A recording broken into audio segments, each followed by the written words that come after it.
इधर आ गए आप। कितने बच्चे हैं आपके? ये कर्नाटक सरकार की तरफ से 10 लाख रुपए परिहार है। बहुत ही अफसोस है हम सब लोगों को, बहुत ही दुखद घटना है। हम सब आपके परिवार के साथ हैं, आपके दुख में हम सब लोग शामिल हैं।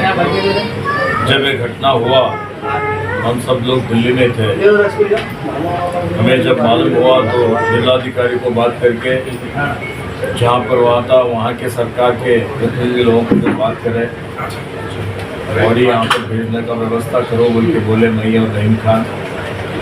फिर उसके बाद जो गया है वो वापस तो लेके नहीं आ सकते, लेकिन उनके परिवार को सांत्वन देना बोल के कर्नाटक सरकार की तरफ से मुआवजा देना बोल के हम नए रहीम खान मिल के सिद्धरामैया जी को बात करें। सिद्धरामैया जी माने और उसी दिन मुझे बोले दिल्ली में कि जाओ जाके घोषणा करो कर्नाटक सरकार की तरफ से हम 10 लाख रुपये परिहार देंगे, मुआवजा देंगे। तो आज हम सब फिर जाके सरकार ने बात करके चेक वगैरह तैयार करके मैं जिलाधिकारी ये रिलीज करने लगा। आज मैं रहीम खान, अरविंद अरवी सब मिलके जो है ना चेक करने के लिए आए हैं। आपके दुख में है, ऐसी घटना का बड़ी निंदा करते हैं। सर यहाँ पे देखिए सर, इधर और हमारे ईश्वर जी डिस्ट्रिक्ट इंचार्ज मिनिस्टर आए हैं, जो हमारे सैफुल्ला भाई जो पिछली बार ट्रेन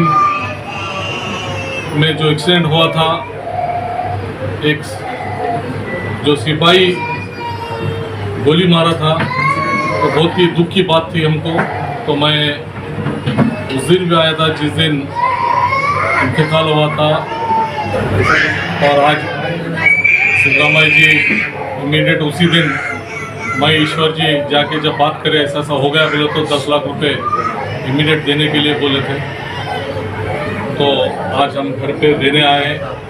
उनके परिवार बहुत ही दुखी है और उनको उनके अहलिया को मिले हमको तीन लड़कियां ही हैं। तो इंशाल्लाह आगे भी जो भी हमारे से मदद होगी हम जरूर करेंगे। और आप सब लोग दुआ करिए, हम भी जरूर दुआ करेंगे।